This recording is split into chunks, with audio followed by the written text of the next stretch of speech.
Ya, menghafal Quran itu pasti mudah. Karena Allah yang beri, Allah punya bahasa. Menghafal Quran itu mudah. Tinggal cari aja cari. Let's say thank you Allah for blessing us with good life in this world and inshallah hereafter. The sky is clear, the air is clean, the land is green. Thank you Allah, thank you Allah. The path we walk, the lines we talk, the things we see. Thank you Allah, thank you Allah. Say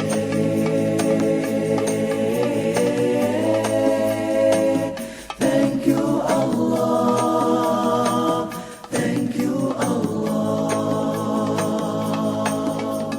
Say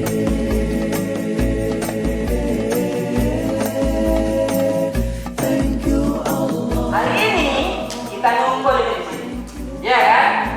Habis Isya ada acara khusus buat kita. Apa acara khususnya itu? Kesini kita mau ngapain ini ya? Iya betul, mau kan?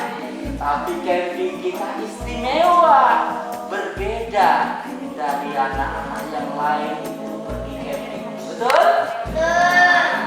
Kita di camping ini selain ikut bermain, kita mau menghafal surat Al-Balad,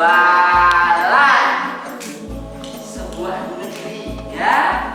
Kalau Nabi Muhammad dulu lahir di negeri apa ya? Lahir di negeri Mekah. Jadi kita mau hafal itu surat Al-Balad sambil camping, sambil bersenang-senang. Jadi beda. Dapat pahala nggak kalau kita hafal surat Al-Balad? Ya. Kata Nabi ya. Nabi kita siapa ya Nabi kita ya? Nabi Muhammad Sallallahu Alaihi Wasallam. Semua negeri di dunia ini termasuk negeri Indonesia. Makanya Allah turunkan surat namanya surat Al-Balad supaya kita tahu kita hidup di sebuah negeri yang dibikin oleh Allah, bukan oleh manusia. Bagaimana nanti cara bersenang-senang sambil hafal surat Al-Balad? Nanti kita sholat Isya dulu kita, kemudian makan malam. Mau makan malam nggak? Mau. Ada yang sudah lapar?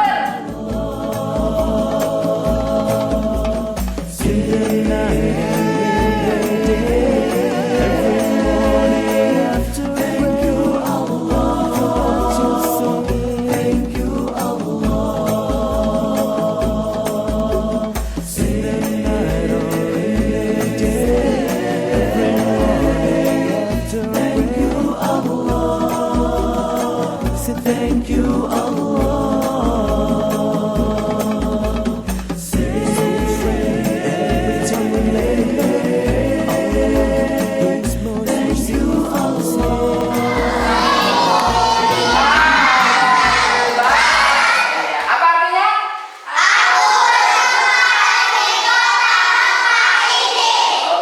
La uqsimu bihadzal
Laqad khalaqnal insana fi kabad.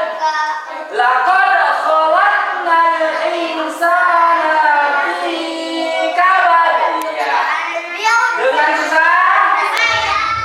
Karena sebenarnya kan kita selama ini tuh sudah berjalan 2 tahun menyelenggarakan program tahfiz, bahkan kita sudah tahfiz mondok berjalan 1 tahun lebih inilah, sehingga kita harapkan dari pengalaman kita mengelola program tahfiz itu di rumah, karena kita punya rumah tahfiz Mukim Asalim namanya, itu kita mau berbagi dengan banyak orang, karena memang program tahfiz itu memang bagi kita itu sangat luar biasa sekali untuk anak-anak. Jadi dalam hal ini share secara sistem kita kepada pribadi-pribadi atau keluarga-keluarga orang-orang di luar kita yang mungkin belum atau tidak membuka rumah tahfiz, itu kan juga perlu. Karena pada dasarnya yang minat orang atau animo masyarakat untuk menghafal Quran ini sebenarnya banyak. Cuman karena belum di-sharing ke mereka belum tahu. Salah satu motivasi awalnya kita menyelenggarakan program tahfiz kami itu untuk men-sharekan program tahfiz yang sudah kita laksanakan selama ini secara sistemik, itu bisa diaplikasikan di keluarga-keluarga. Demikian. Kan kita terima dengan senang. Hatta ini harus kita potong sesuai dengan jumlah kita. Cocok? Om yang menitipkan ini minta doa supaya usahanya kerjaannya lancar. Sini keluar dekatnya.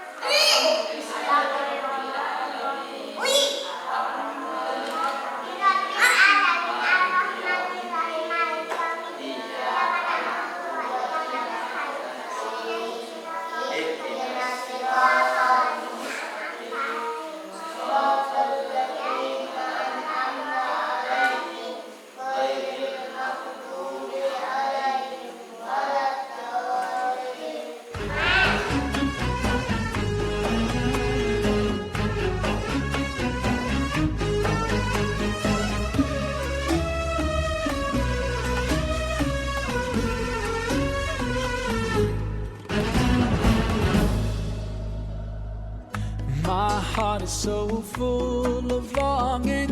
I wish to be close to my beloved. I dream to walk in the streets of Medina and to quench the thirst of my spirit. Yang kita makan itu nanti akan ditungguin oleh saya. Di setiap posko periksa apa saja yang bisa. Yang pertama di posko pertama akan diperiksa. Ya Nabi Allah,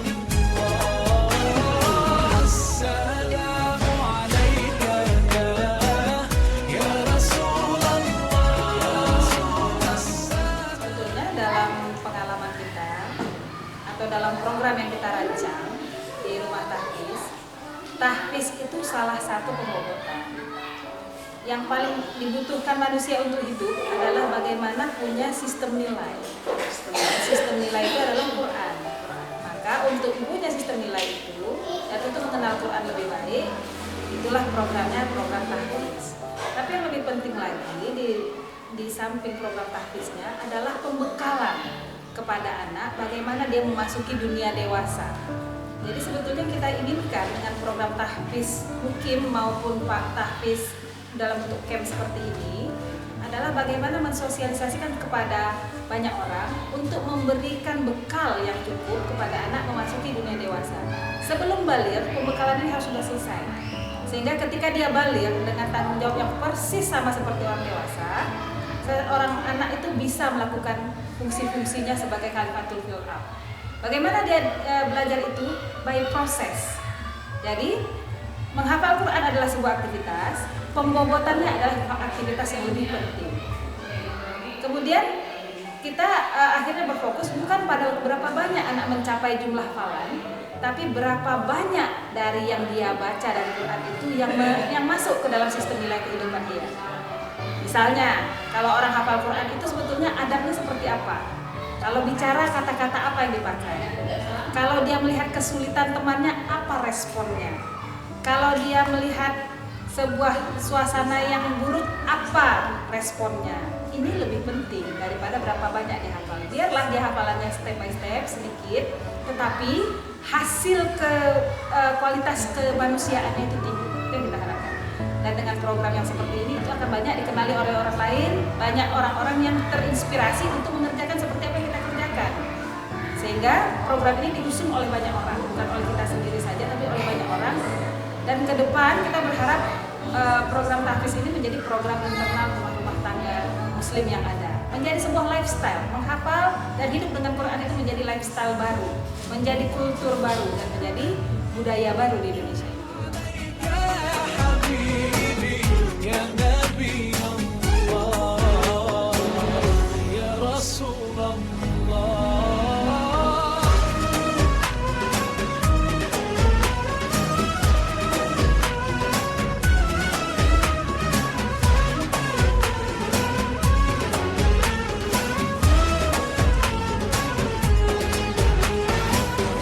Left all my troubles and worries as I entered your mosque so gently, and as I finally stood there before you, I couldn't stop my tears from falling. Kita mulai tahun 2003 itu sudah punya anak, ya. Anak kita baru lahir, anak saya yang pertama.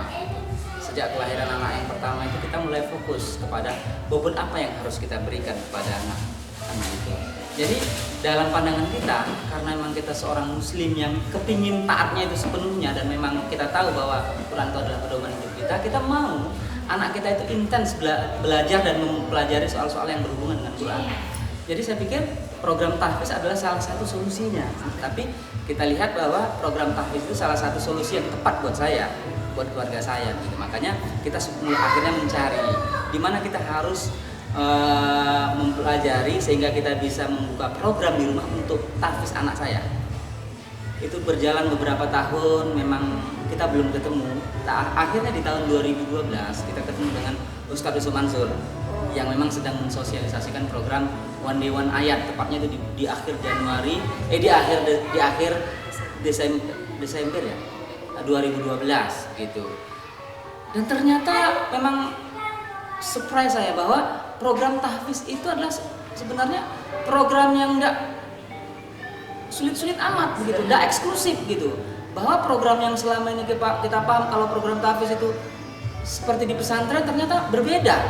Bahwa dia merancang program One Day One Ayat itu memang diperuntukkan kepada masyarakat yang memang enggak berbasis pesantren, dan bahkan akhirnya kita tahu bahwa belajar tahfiz itu mudah. Ditunjukkan dengan fakta-fakta memang selama ini di masyarakat potensi menghafal itu sudah ada sejak dulu-dulunya. Tapi karena nggak kita manage, nggak kita kerjakan, menghafal Quran itu nggak terjadi. Contoh, kalau kita mau jujur, kita panggil aja seorang anak, kemudian kita tanya berapa lagu yang sudah dihafal. Mungkin ada 10 atau 20 lagu. Nah kita tanya, kapan dia belajar lagunya? Dia nggak persis tahu menjawabnya kapan, tapi dia sudah hafal gitu aja. Tapi kira-kira kalau jawabannya, kalau menurut saya, karena dia dengar tiap hari lewat TV, lewat radio, tetangganya juga nyanyikan seperti yang dia hafal itu. Nah saya pikir itu sebuah potensi, tinggal kan dipindahkan saja sehingga orang punya fokus yang lain untuk menambah ingatannya, tidak cuma sekedar lagu. Kalau bisa lagu itu malah nggak perlu dihafal, tapi justru yang dihafal itu Quran. Artinya potensi itu ada, tinggal bagaimana kita memanfaatkan potensi itu untuk diri kita, keluarga kita, anak kita. Jadi awalnya saya mempelajari program tahfiz itu, akhirnya metode yang kita pakai itu metode One Day One Ayat gitu. Nah sejauh mana dia punya dampak positif kepada perkembangan anak kita? Banyak. Yang pertama sekali memang One Day One Ayat yang ditawarkan itu ternyata memang dengan sebuah metode fun kepada anak. Kalau di pesantren itu orang ingin belajar tahfiz itu dia dengan cara seleksi, minimal seleksi bacaan dia sudah bagus, kemudian ya harus ada juga dong mampu bayar SPP, kemudian umurnya juga harus sudah cukup begitu. Ternyata One Day One Ayat tidak mensyaratkan itu. Justru peserta tidak diseleksi, malah di approach, dirayu supaya dia mau belajar Quran. Apa syaratnya? Nggak ada, asal telinganya nggak budek, audionya bagus, dia bisa mendengar. Kalaupun dia nggak bisa baca Quran, dia bisa kita dengarkan bacaan Quran yang benar itu kepada dia. Tinggal mendengarkannya itu harus sering-sering. Sehingga seperti tidak ubahnya seperti lagu tadi, tanpa sadar ternyata sudah ada hafalan yang masuk di memorinya.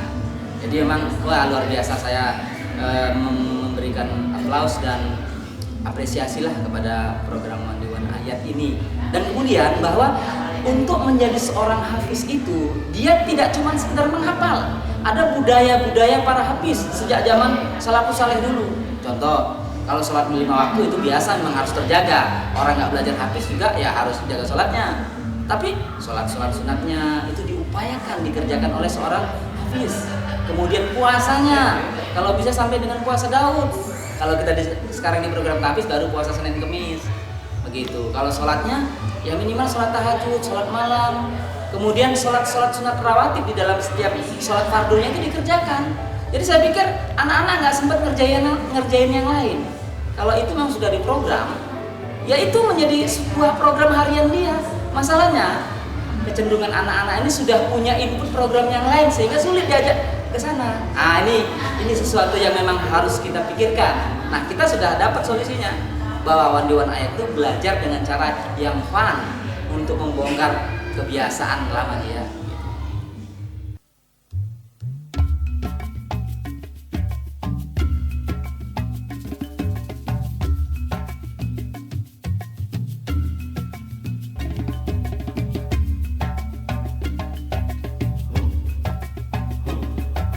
Iman adalah mutiara.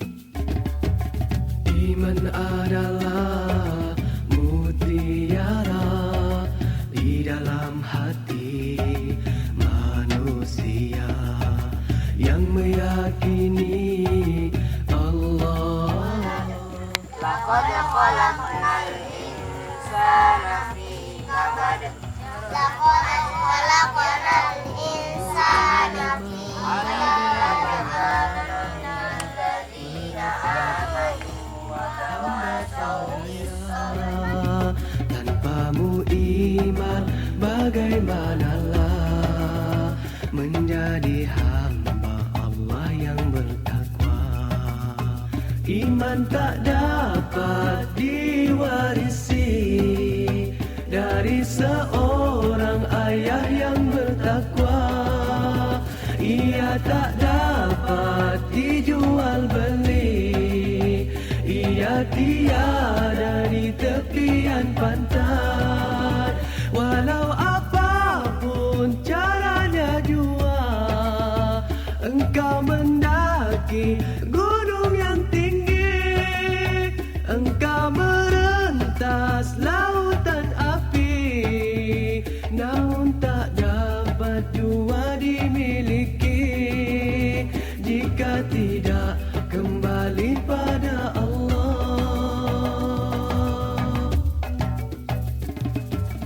Iman adalah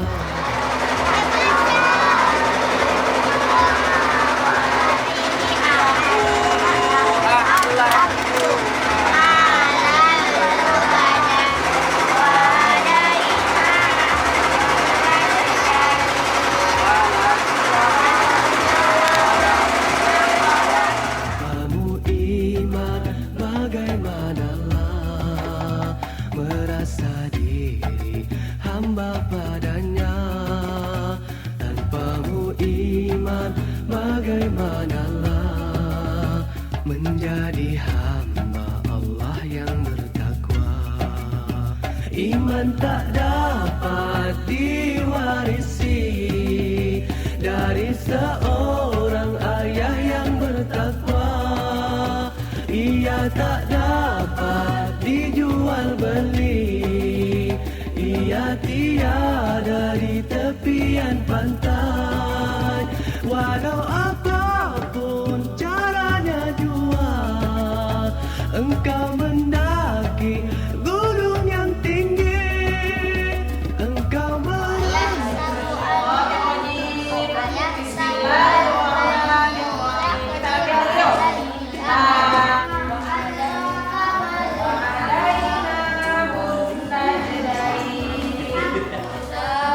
Coba lihat kawannya.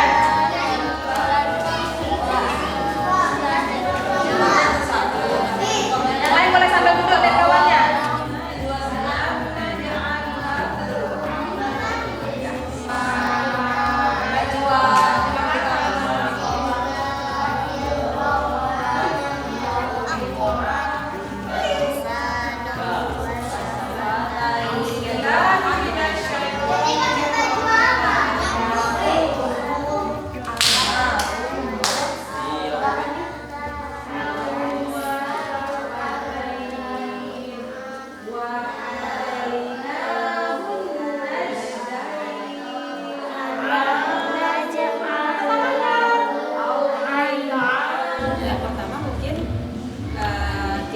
banyak belajar terus bagaimana memahami tumbuh kembang anak-anak.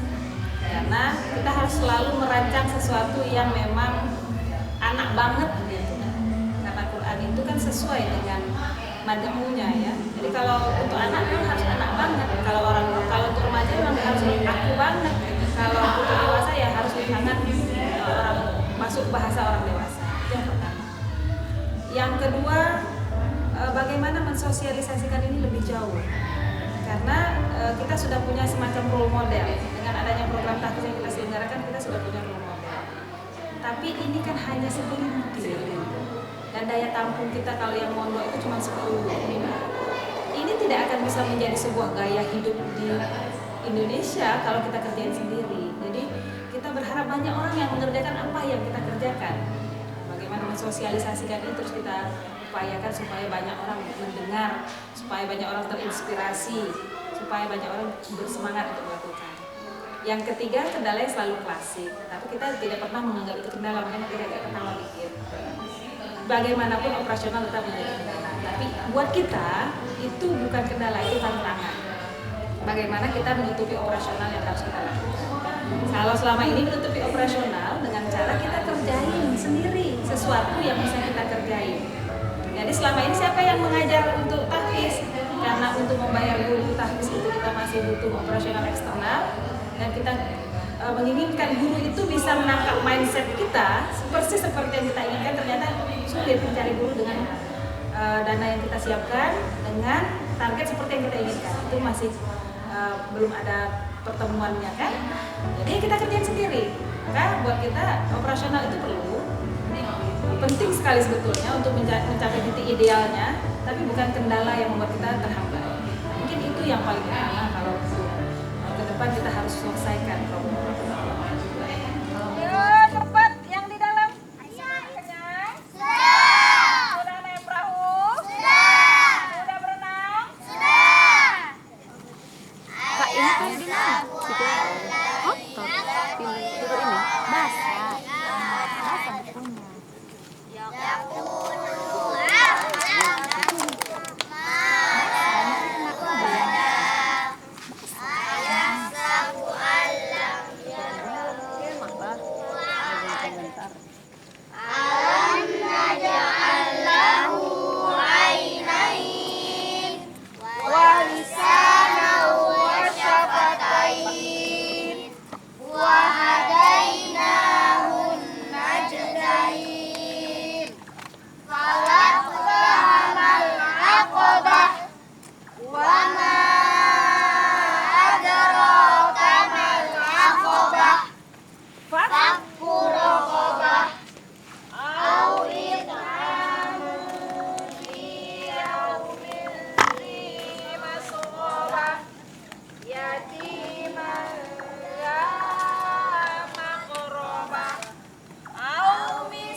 Kita coba ya.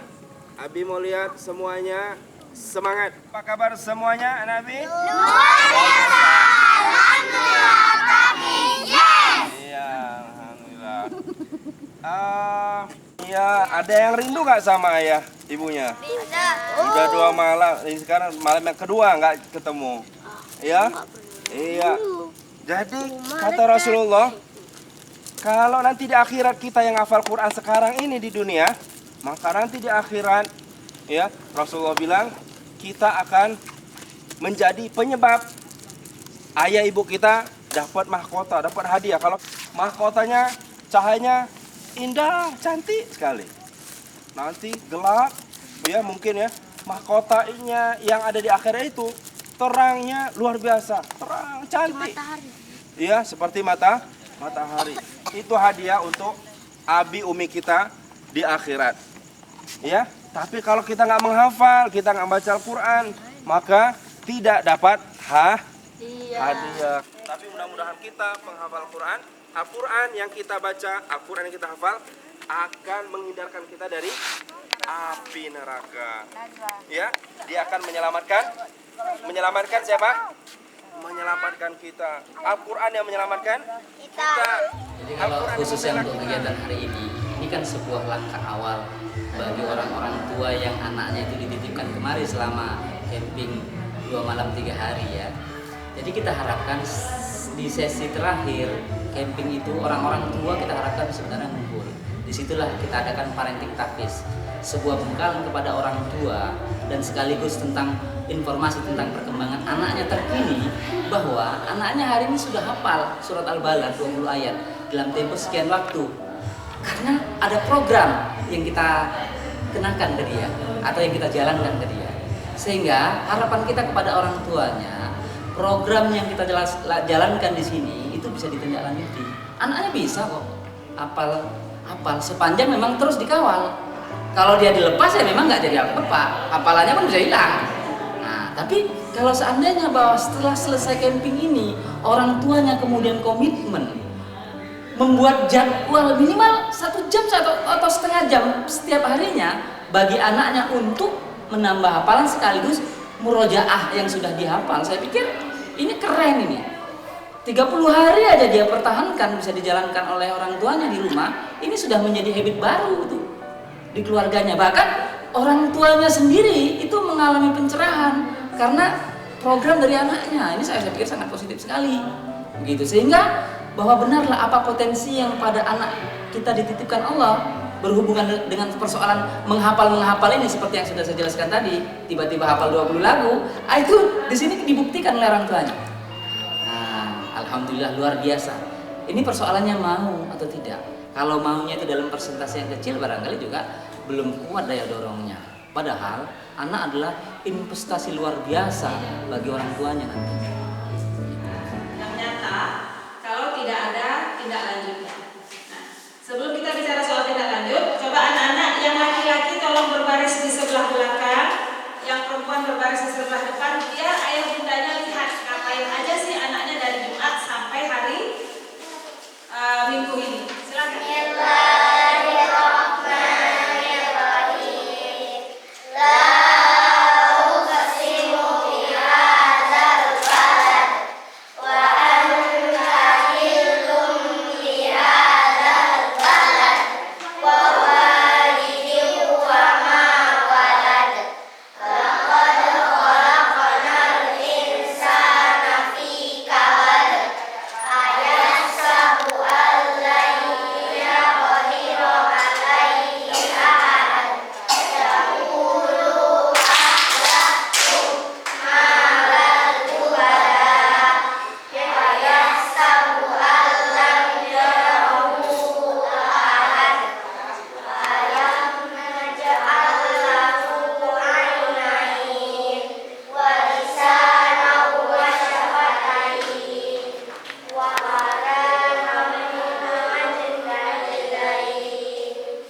yang saya bisa tawarkan kepada pasangan saya.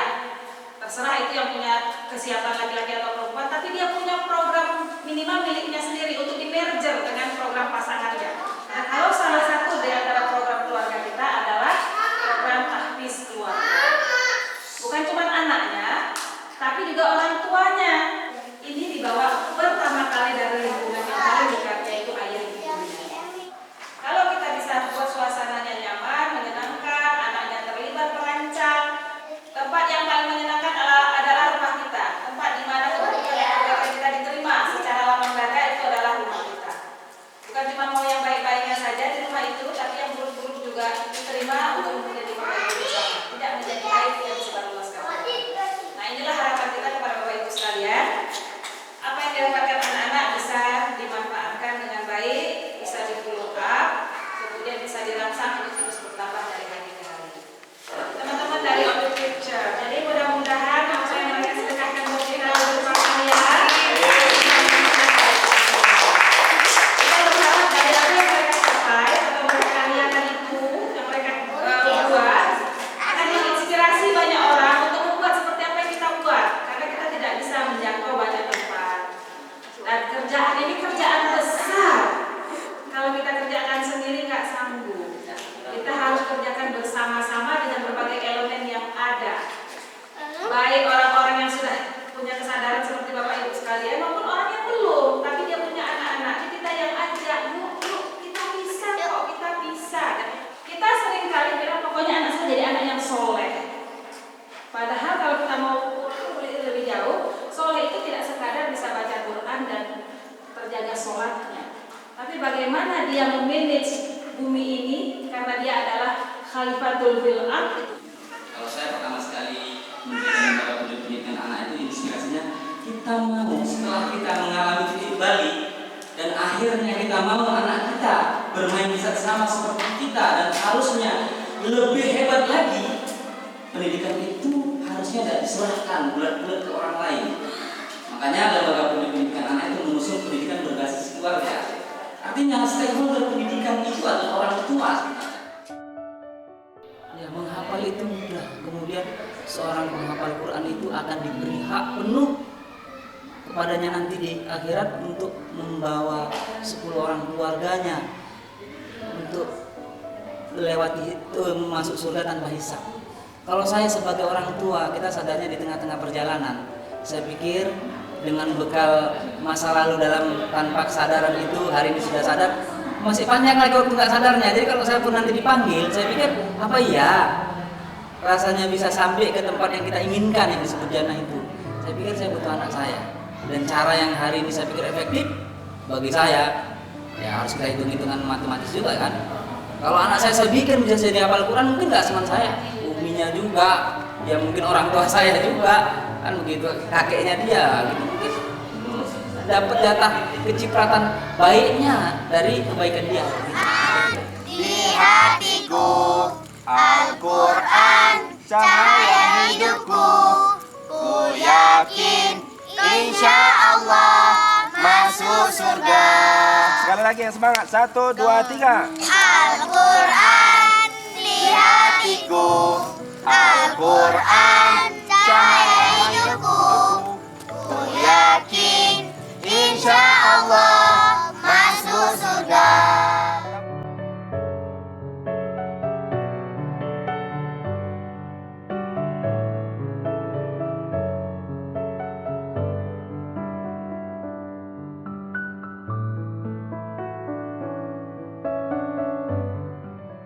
Ikut camping ya saya seneng karena bisa tambah pelajaran menghafal. Kalau di rumah biasa aja main, di sini ada asik-asik menghafal gitu. Banyak permainannya, ada api unggun dan juga menghafal surah Al-Balad. Karena bisa lanjut jadi ini menghafal sambil asik-asik gitu.